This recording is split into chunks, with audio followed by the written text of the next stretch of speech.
اما بعد بسم الله الرحمن الرحیم. په حدیث د نیت کې د لسو مباحث او تذکرہ شوی. اتم بحث تشریح د الفاظ مفردو کې مونږ روانو او هغه ختم کړو. ورپسې سوالات او جوابات.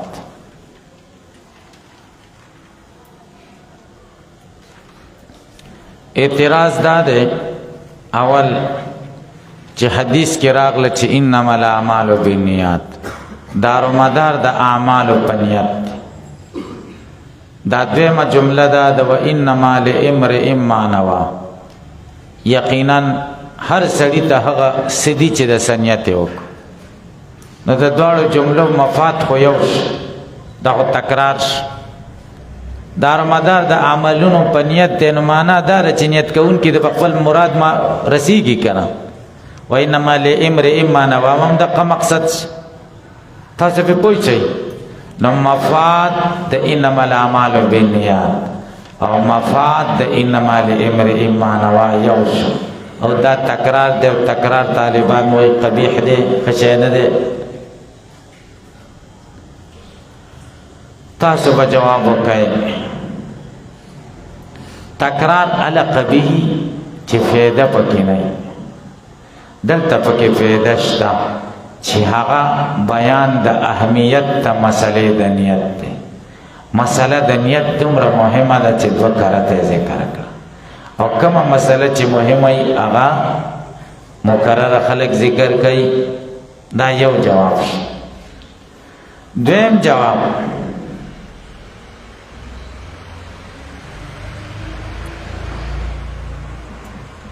اوله جمله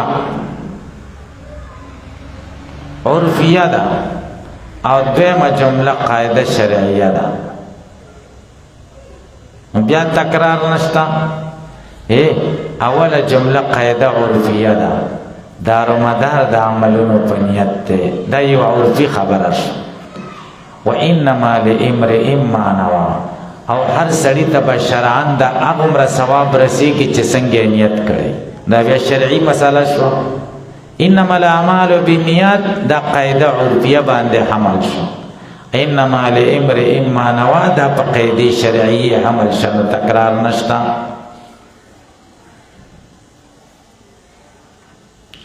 تاسو په دې خبره باندې پوه شئ. دریم جواب په اوله جمله کې بیان د اعمالو دی او په دویمه جمله کې بیان د عاملینو دی. دار و مدار د عملونو په نیت دی. نو د عمل حال بیان کړ.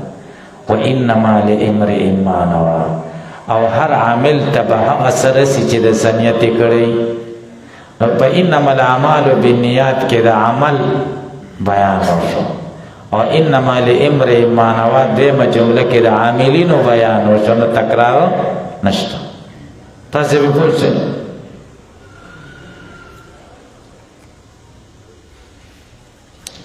څلورم جواب د اولې جملې تعلق د دنیا د احکامو سره دی او د دویمې جملې تعلق د آخرت د احکامو سره دی.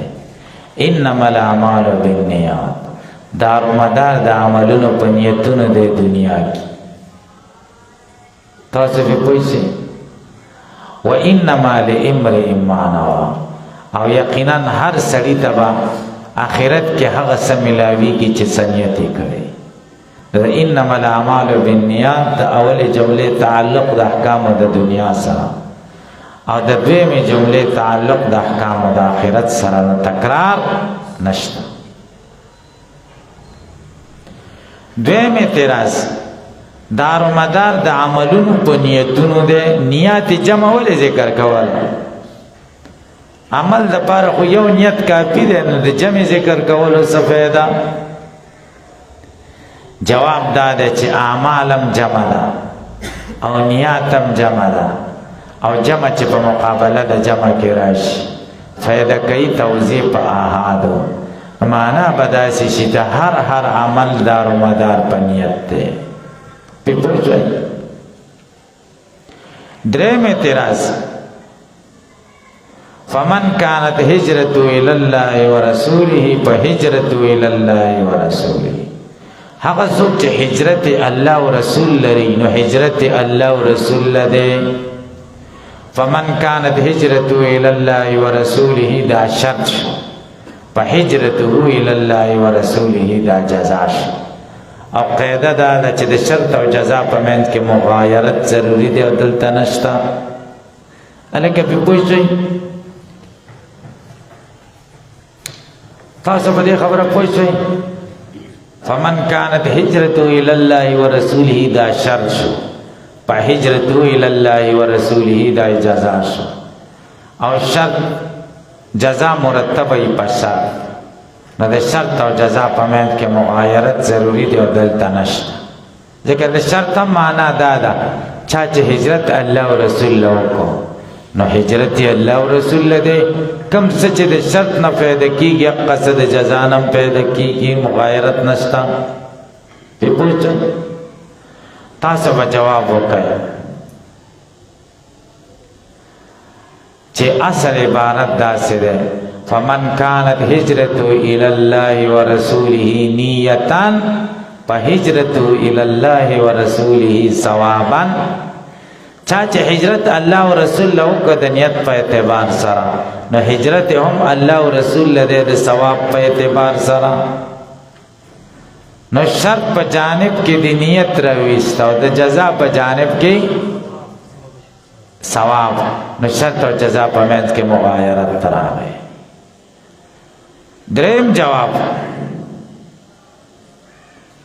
فهجرته الى الله ورسوله دا جزاء نه ده بلکې دا علت ته جزاء محذوفه ده جزاء پټه تقدیر د عبارت دا سره ده فمن كانت هجرته الى الله ورسوله فهجرته مقبوله ولي ذکر لان هجرته الى الله ورسوله دا فهجرته الى الله ورسوله جزاء نه ده بلکې دا څه شی ده دا علت ته جزاء محذوفه ده نو الته شرط او د جزاء په منځ کې مغایرت شته فمن كان هجرته الى الله ورسوله فهجرته مقبوله یا فهجرته مصاب په دې هجرت بدل ثواب ورکول کیږي ولی ځکه فهجرته الى الله ورسوله هجرت الله او رسول الله ده کنه الکه تاسو په پوښتنه سلورم اعتراض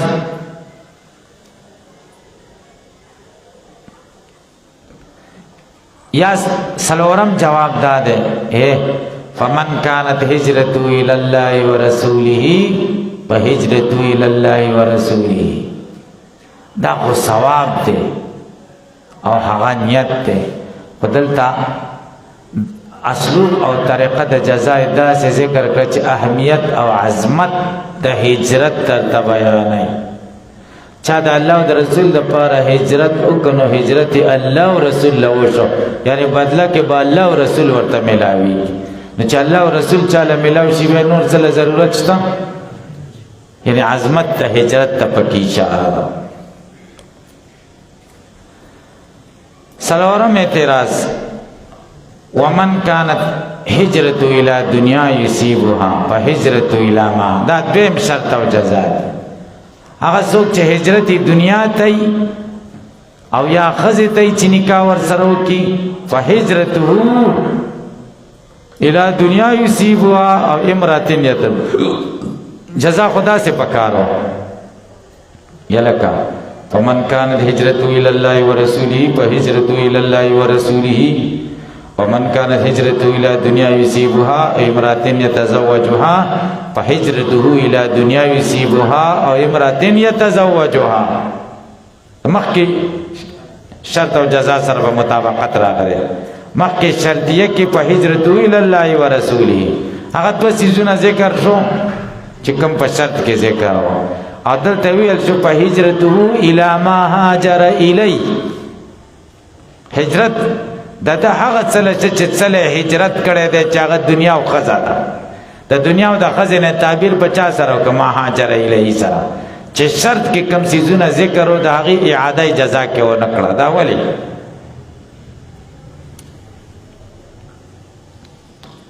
تاسو به جواب وکړئ چې دنیا څه ښه شی نه دی چې بیا اعاده کړې وه او نه ښځه ښه شی دی چې اعاده یې کړې وي تاسو به پوه شئ ښځه څه ښه شی دی چې اعاده یې دوباره کوه ښځه غوښې ډیزاین شی دی تاسو به پوه شئ نو د ښځې تذکره یې دوباره مناسبه ونه ګڼله او الله او رسول مخکې استلزازن دوباره ذکر کړ څنګه استلزازن فهجرته الیهما پځای څنګه ویلي فهجرته الی الله ورسوله دا الله او د رسول نومې د خوند دپاره د محبت دپاره د استلزاز دپاره هلکه پې پوه شئ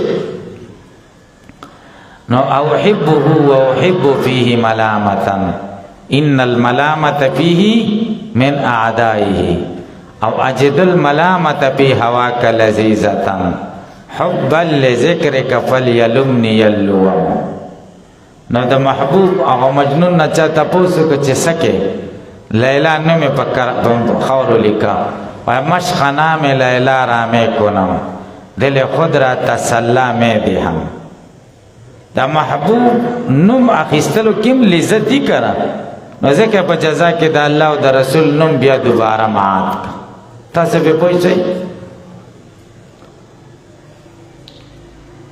خن هم بحث مسائل مستنبطه من الحدیث دی حدیث کې کوم مسلو ته اشاره شوی موږ له پکې څه دي موږ له پکې څه تعلیمات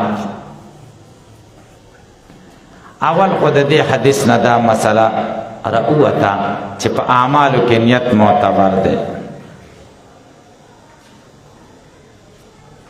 هغه عمل معتبر دی او ثواب دی چې کم کې نیت یو سړی کور جوړ کړی یو بزرګ یې کور لګولی و چې دعا پکې راته وکړي نو هغه سړي چې کور جوړ کړی و کړکۍ پکې پرېښې وه نو ده ورته ماشاءالله دا خو د ډېره ښایسته کړکۍ پرېښې او ورته او دا مې دې دپاره پرېښې چې هوا ترې راځي نو هغه بزرګ ورته وایي چې خدای دې ښه کړه نیت به دې پکې د اذان کړی و چې د سحر اذان پکې اورم نو هوا خو څه نه بندېده نو په هر عمل کې به نیت دینی کوئ نو هغه دنیوي فایده چې ده خو اسم راځي هوا خو اسم راځي یو سړی د دنیا یو کار کوي نیت به پکې دا کوي چې زه په د بچو خدمت کوم د کور والا رزق په ما ضروري دی نیت به پکې د دین طرف ته کوي نو کېږي خو کور ته خو به د بازار نه سودا اسې مړی که زړه دې ښه یي که بدي که صحیح که نه یي خوړې به ضرورت خو نیت به پکې دا کوي چې دا یوه صدقه ده بهترینه صدقه دا ده چې کور له ویسم نو صدقه به هم شي او کور ضرورت به هم پوره شي دویم دا مسله معلومه شوه مرشد او مربي ته پکار دي چې د خاص سړي اصلاح په لفظ عام سره وکړي چا ته به مخاطبه نه کوي چې ته داسې ته داسې ځکه کار خو یو مهاجر ام قیس کړی و او الفاظ څومره عام دي انما لامرئ ما نوى انما الاعمال بالنیات او فمن كانت من دا څومره د عام الفاظ دي اصلاح به څنګه لفظ کې په عام لفظ نو چې واعظ کې بیان کې دا به نه وایي ته داسې او ته داسې سړی به نه مخاطب کې موږ او تاسو له داسې پکار دي موږ او تاسو باید داسې وکړو داسې عام الفاظ به ذکر کې موږ له پکې دا تعلیم شي دریم دا مسله راوته چې ذکر د جزئی بعد الکلی لایضاح الکلی طریقه د نبی ده ځکه دنیا کلی وه ښځه پکې داخله وه د دنیا نه وروسته ښځه ذکر کړه فمن کان هجرته الی دنیا یصیبها او امرأة یتزوجها امرأة دا یو جزئی ده کلی کې داخله وه چې دنیا ده خو ذکر د جزئی بعد الکلی لایضاح الکلی دا طریقه د چا ده د پیغمبري ده لکه وضاحت دپاره جزئی ذکر شي د کلی نه وروسته څلورم دا مسله معلومه شوه چې د امر محمود تکرار محمودي او د امر مذموم تکرار مذمومي په هجرتو الی الله ورسوله الله او رسول مکرر څه ځکه امر محمود او دنیا او امراتن خمر محمود نو مقرر نه ک په هجرت الی ما هاجر نو چې کوم خبرې خې نه هغه بار بار ما کوي او چې کوم خوږي هغه بار بار کوي. دې حدیث زموږ لدا تعلیم ملاو. پنځم عالم او متعلم طالب او استاد ته تنبیه د پتسې د نیت سره چره ک نیتونه صحیح کوي سبق وای خو نیت پکې سم کوي. کور ناراضي یا د جمعه ته نیت دا کوي چې الله را ناراضي شي او زه په دین باندې عمل وکم. شپږم د هجرت ذکر دی پکې. طالب العلم ته د هجرت ظاهری او باطینی دواړه ضروری دي. ظاهری هجرت خو ترک الوطن دی او باطینی هجرت هجران من المعاصی گناه بم پرې دي نو الله به سبق زکیږي. وم دا مسله معلومه شو چې د دین علم او د دین یو مسله دا به د دنیا د حصول ذریعہ نه ګرځي. هجرت یو دینی شی دی خدا به د دنیا د حصول ذریعہ نه ګرځي. علم دا به د دنیا د حصول ذریعہ نه ګرځي. هر یو دینی کار چې به د دنیا د حصول ذریعہ نه ګرځي. اتم د خزونه متاثر کېدل نه دی پکار. د صحابي باره کې دومره خبرې ذکر علی چې د خزینه متاثر شو. نه هم دا معلومه شو چې نیت د هر سړي د زړه کیفیت دی او د الله سره د هر سړي خپل معامله ده. یو سړی وایي د کار کې زما نیت صحیح دی نو ته به ورته وایي بس ټیک شو. دا به نه وایي نیت یې خرابه دی لکه ستا ورسره څه کار دی. د خدای سره خپله معامله ده. دا یو باطینی کیفیت دی الله ته بیا پرېږدي. دا مسائل مستنبطه من الحدیث. لسم بحث او آخری بحث یو مسئله اختلافیه ده دی حدیث کې او دی ځای کې. اصل کې داسې ده چې انما الاعمال بالنیات انما کافه و مکفوفه الاعمال مبتدا ده او بالنیات جار و مجرور دا خبر دی. نو بالنیات دا ظرف دی او ظرف متعلق واری. متعلق به فعل عام را وباسي او که فعل خاص دیجی پوری پوس. نو که فعل عام دی را وباسي نو مطلب بداسی شي چې ثابتون دی چې انما الاعمال ثابتون بالنیات چې د اعمال وجود حسی او ثبوت په نیت دی. چې نیت دی نه کړي عمل کیږي نه. دا غلطه ده کنه. منځ کې د نیت نه دی کړی غلط منځ کې او که ښه کېږي که نه کېږي نو وجود حسي د عمل دا خو نیت موقوف نه دی که نه نو ضرور به یو داسې فعل راوباسي چې د دې سره مناسب وي. نو حدیث مصروف عن ظاهر دی. البته دې کې اختلاف دی چې متعلق به عام بیا کې او که خاص بیا کې. ائمه ثلاثه وایي فعل عام مقدر دی چې صحت دی یا په جانب د خبر کې او یا په جانب د مبتدا کې. که په جانب د خبر کې شي نو داسې بشي انما الاعمال صحیحه بالنیات او که په جانب د مبتدا کې شي انما صحة الاعمال بالنیات.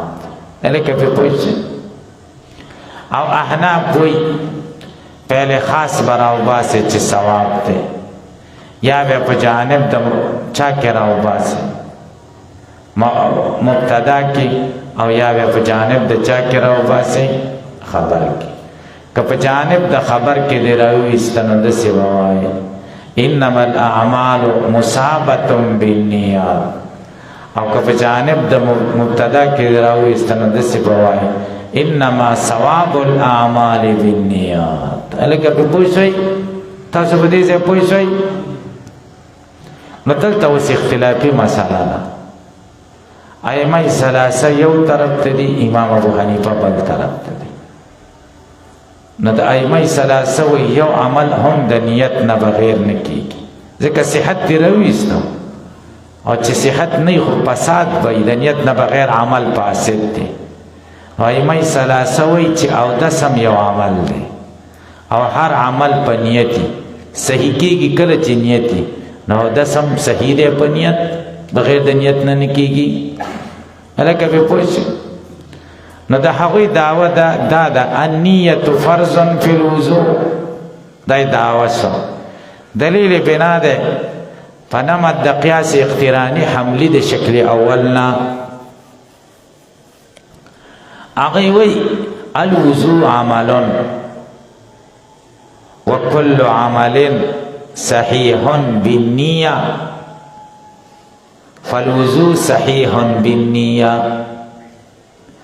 او دس عمل ده او هر عمل ال صحیح کی چنیتی پکی، نو دس بم ال صحیح کی چنیتی پکی. ال کبھی پوچھئی دا خود دی دعوت شو او دا دلیل شو. خود دلیل توضیح دا چې دی درې دلیلونه پیش کړي. اول دلیل صحت زکه مقدر ده چې نبی کریم صلی الله علیه وسلم د صحت او د عدم صحت د بیان د پاره مبعوث شوی چې صحیح او غلط کارونه موږ له وخایي، ځکه موږ صحت راوباسو. دویم دلیل که ثواب مقدر شي حدیث کې بعد دو تخصیص راشي. اول ثواب په طاعاتو کې دی، په ګناهونو کې نشته.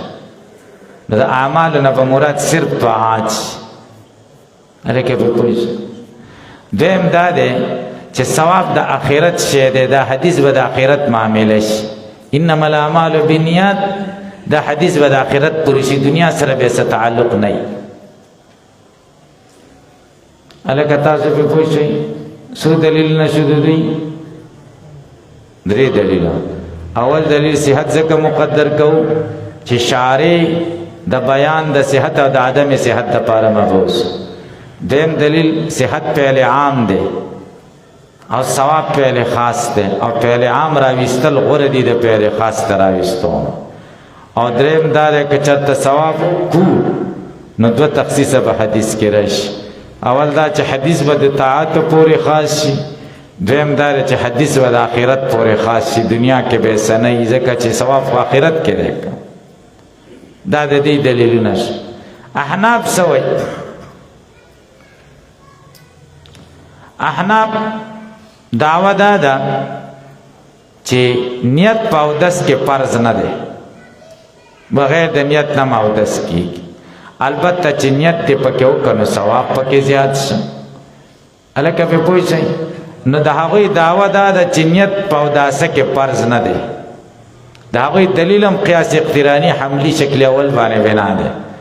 هغوی وایي الوضوء عمل وكل عمل مصاب بالنیه، فالوضوء مصاب بالنیه. وضوء عمل دی او هر عمل باندې په نیت ثواب میلاویږي. او دس دی چې حکم او دس کې دی چې نیت حکم ثواب میلاویږي. صحت بغیر د نیت نه نشته، ثواب بغیر د نیت نه نشته. هلکه پې پوه شئ. د دې سره هم درې دلیلونه دي. اول دلیل درسته جملې سره به مناسبت راشي. انما الاعمال بالنیات و انما لكل امرئ ما نوى، دینه ثواب مراد شي. دارومدار د ثوابونو د عمل په نیت دی. فمن کان هجرت الى الله ورسوله، څوک چې الله او رسول له هجرت وکړي نو هجرت الله او رسول له د ثواب په اعتبار سره. نو دویمه جمله د بیان ثواب د پاره ده، نو اوله جمله د بیان ثواب د پاره شوه. ثواب ځکه وباسو چې د دویمې جملې سره مناسبت راشي. دا یو دلیل. دویم دلیل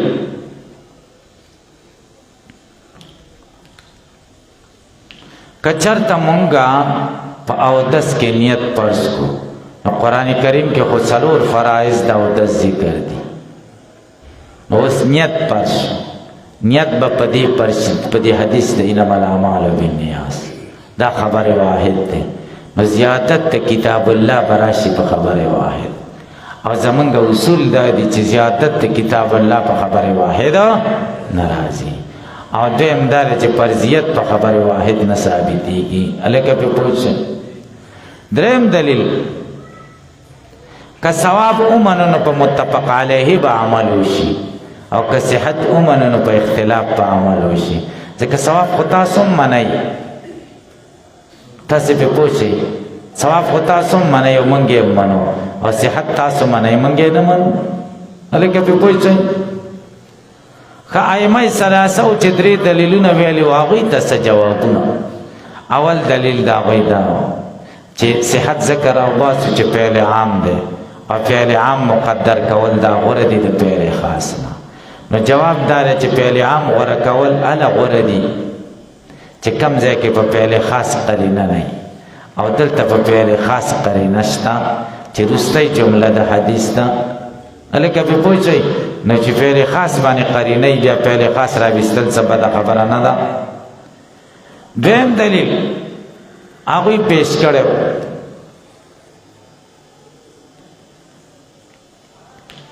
چې که چرې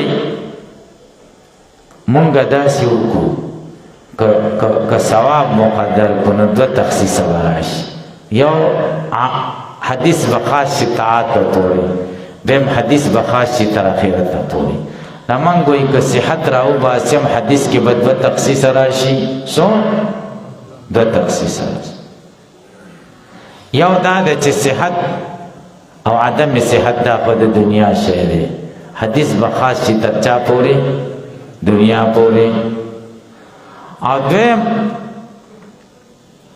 چې حدیث به بیا خاص شي د چا پورې د ښه کار پورې طاعت پورې حرام قطعي به ترې وځي ځکه هغې کې خو صحت نه وي که نه هلکه پې پوه چې حرامې قطعي به وځي لہذا ثواب راویستل غوره دي د صحت راویستل او نیت په مانځه کې په اوداسه کې فرض نه دی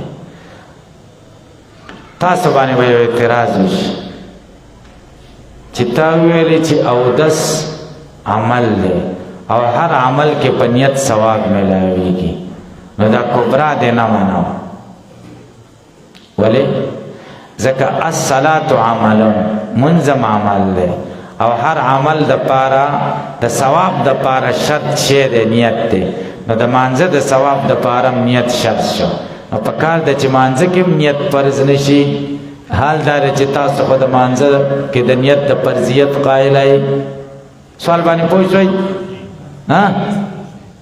تاسو به جواب وکړئ چې اعمال په دوه قسمه دي لکه یو عبادات دي او یو معاملات دي معاملاتو کې اتفاق دی چې نیت ضروري نه دی عبادات بیا په دوه قسم دي یو مقاصد دي او یو وسایل دي د مقاصد او وسایل فرق په صلات کې دی ځکه صوم حج زکات کې خو وسایل نشته هغې کې وسایل نشته بیا په مانځه کې شپږ وسایل دي څو وسایل دي شپږ چې هغه د ځای پاکول دي د بدن پاکول دي او دس کول دي نیت کول دي تکبیر تحریمه ده نو په هغې کې د دې پنځو دپاره نیت فرض نه دی نو د اودس دپاره څنګه پاش هلکه پې پوه شئ نو دې نه موږ پوه شو چې عبادت په دوه قسمه دي یو وسایل دي او یو مقاصد دي نو مونځ مقصد نو په هغې کې نیت فرض شو او اودس عبادت غیر مقصوده دی بلکې ذریعه د مقصود ته نو په دې کې مونږ نیت فرض ونه ګاڼه مستحب مو ګاڼه هلکه پې پوه شئ بیا به په تاسو اعتراض وارد شي چې تیمم خو عبادت مقصوده نه دی بلکې وسیله ده نو تیمم کې نیت ولې فرض ګاڼئ تیمم کې نیت فرض دی که نه د تیمم خو عبادت غیر مقصوده دی دې کې نیت ولې فرض ګاڼئ تاسو به دوه جواب وکړئ یو جواب دا دی د تیمم په معنا لغوي کې نیت پروت دی ځکه تیمم په لغت کې قصد ته وایي قصد نیتي نو مونږ نیت پکې ځکه فرض کړه چې په معنا شرعي کې هم د معنا لغوي رعایت وکړو او معنا لغوي رعایت به په شرعي معنیو کې کې که نه دویم جواب دا دی اودس کې نیت ځکه نه دی فرض اودس په اوبو کېږي او اوبه طاهرې دي بې ذات او تیمم په خاورو کېږي او خاور مطهری نه دی بلکې تلویث د بدن راوړي بدن نورم ککړی نو مونږ دې کې نیت ضروری که چې دا خو پاکه نه راوړي خو د نیت د وجې نه پکې صفایي راغله او اوبه خو بغیر د نیت نه چې ځان پې اودس وکړي صفا کېږي صفایي راولي د دې وجې نه په تیمم کې اودس فرض نیت فرض نه دی فرض دی او په اوداسه کې نیت فرض نه دی هلکه تاسو پې پوه شئ بس دی درود شریف ولو